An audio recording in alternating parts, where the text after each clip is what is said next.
जय श्री राम दोस्तों, हमारे चैनल मिस वैष्णव पर आपका हार्दिक स्वागत है। आज हम चर्चा करेंगे दशा माता के व्रत पर। दशा माता का व्रत कब किया जाता है, इस व्रत को कौन कर सकते हैं और कौन नहीं कर सकते, इस व्रत के क्या नियम हैं तथा इस व्रत का उद्यापन किया जाता है या नहीं किया जाता, और यदि किया जाता है तो कब किया जाता है। दशा माता के व्रत में दशा डोरा क्यों पहना जाता है तथा इसे पहनने के क्या नियम है, और क्या हम इसे हमेशा पहने रख सकते हैं या फिर खोलकर रख भी सकते हैं, और यदि पीरियड आ जाए तो क्या दशा माता का व्रत रखना चाहिए तथा पूजा करनी चाहिए। आपके इन सभी सवालों के जवाब मैं इस वीडियो में आगे देने वाली हूँ।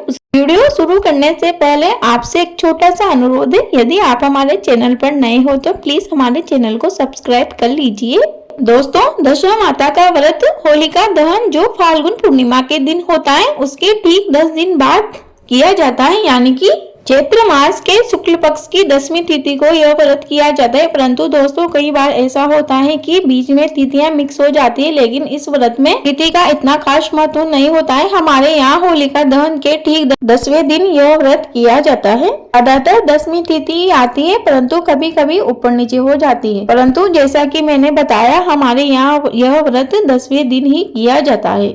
10वीं तिथि आ जाए तो बहुत ही अच्छा रहता है, और जो दशा माता का व्रत यानी 10वीं तिथि रविवार को आ जाए तो वह सर्वश्रेष्ठ रहती है। दोस्तों, इस व्रत को विवाह के बाद कभी भी महिलाएं शुरू कर सकती है। इस व्रत को करने से घर की आर्थिक स्थिति में सुधार आता है, यानी घर में दरिद्रता दूर हो जाती है। दशा माता का व्रत घर की दशा सुधारने के लिए ही किया जाता है। कोई भी विवाहित महिला इस व्रत को कर सकती है, परंतु ज्यादातर घरों में यह नियम होता है कि घर में जो सास होती है वह अपनी दशा माता का व्रत अपनी बहू को सौंप देती है, यानी दशा माता को उतारकर अपनी बहू को दे देती है। जिस वर्ष सासू माँ अपनी बहू को दशा माता देती है, उसी व्रत से बहू उस दशा माता को ग्रहण कर लेती है और व्रत रखने लग जाती है, और सासू माँ व्रत रखना छोड़ देती है। अब किसी के घर में एक से ज्यादा बहुएं हो तो फिर आप अपनी इच्छा व श्रद्धा से भी दशा माता का व्रत उठा सकते हो। यानी कि दोस्तों, इस व्रत का कोई उद्यापन नहीं किया जाता। इस व्रत को ताउम्र रखा जाता है। जहाँ तक आपकी श्रद्धा हो वहाँ तक इस व्रत को किया जाता है। जब आप में इस व्रत को रखने का सामर्थ्य खत्म हो जाए तो फिर आप इस व्रत को अपनी बहू को सौंप सकते हो। यदि आप जानना चाहते हो कि अपनी बहू को यह व्रत कैसे सौंपे तो आप मुझे कमेंट बॉक्स में बता दीजिए, मैं आपको उसके ऊपर वीडियो बनाकर संपूर्ण जानकारी प्रदान कर दूंगी। चलिए अब जानते हैं कि इस व्रत के नियम किस प्रकार से हैं। यदि आपको दशा माता आपकी सास ने दी है तो फिर आपको उन्हीं के नियमों का पालन करना होगा, यानी जिन नियमों का आपकी सास पालन किया करती थी आपको भी उन्हीं नियमों का पालन करना होगा। और यदि आप स्वयं धारण कर रही है तो फिर जिन नियमों से आप पहली बार व्रत रखती है उन्हीं नियमों का आपको हमेशा पालन करना होगा। तो आइए अब जानते हैं क्या क्या नियम है। उससे पहले यदि आपको वीडियो थोड़ी उपयोगी लग रही हो तो वीडियो को लाइक कर दीजिए और शेयर भी जरूर कीजिएगा। इस व्रत वाले दिन महिला को अपने सिर के बाल हमेशा धोने चाहिए। हो सके तो किसी पवित्र नदी में स्नान करे और सिर पर हल्दी से स्वास्तिक बनाए, उस पर 10 दाने गेहूं के रखे व 10 पत्तियां दोप की यानी दुर्वा की रखकर 10 डुबकियां लगाए। यदि ऐसा संभव नहीं हो तो घर पर नहाने के पानी में 2-4 बूंदे गंगाजल की मिला ले और फिर 10 लोटे पानी के अपने सिर पर डाले। सिर धोने के बाद जब आप कथा कहानी सुनने जावे और पूजा करे तब अपने बाल बांध लेना चाहिए, यानी खुले बालों से पूजा नहीं करनी चाहिए। पहले के समय में तो महिलाएं एक दूसरे का माथा गुथा करती थी, परंतु समय के साथ साथ कई बदलाव आ गए हैं, तो आप स्वयं ही घर पर अपने बाल बांध ले।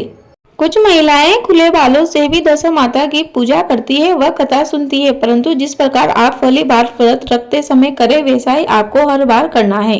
अब बात करेंगे कि व्रत में क्या खाए यानी कैसा भोजन करना चाहिए। तो दोस्तों, इस व्रत में मीठा या फिर बिना नमक वाला भोजन किया जाता है, यानी आप मीठे में खीर, हलवा, मालपुआ कुछ भी बनाकर खा सकते हो।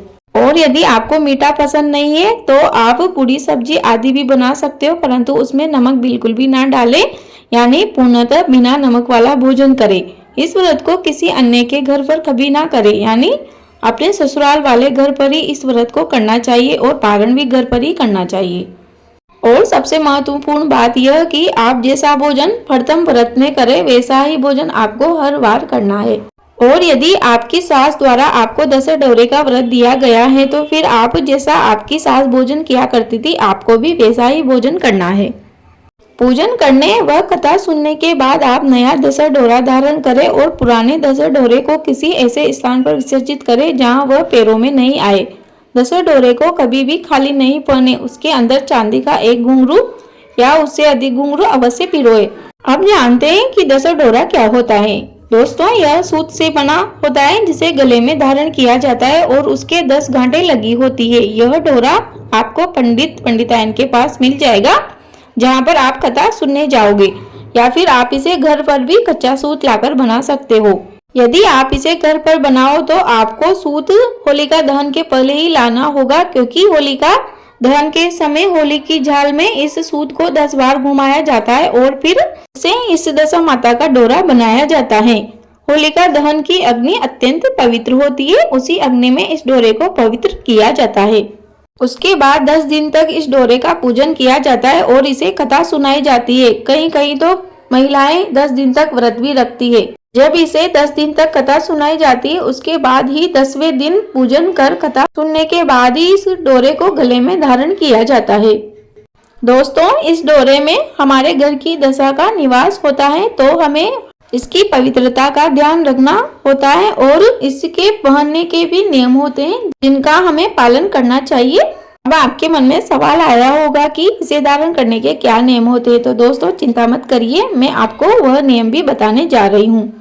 सबसे पहला नियम इसका यह है कि दशा माता के इस डोरे को कभी भी उतार कर नहीं रखना चाहिए, क्योंकि इसे उतारने के बाद पानी भी नहीं पिया जाता। परंतु यदि आप इस डोरे को साल भर तक नहीं पहन सकती तो वैशाख मास के शुक्ल पक्ष में किसी भी अच्छे दिन इसे उतार कर रख सकती है।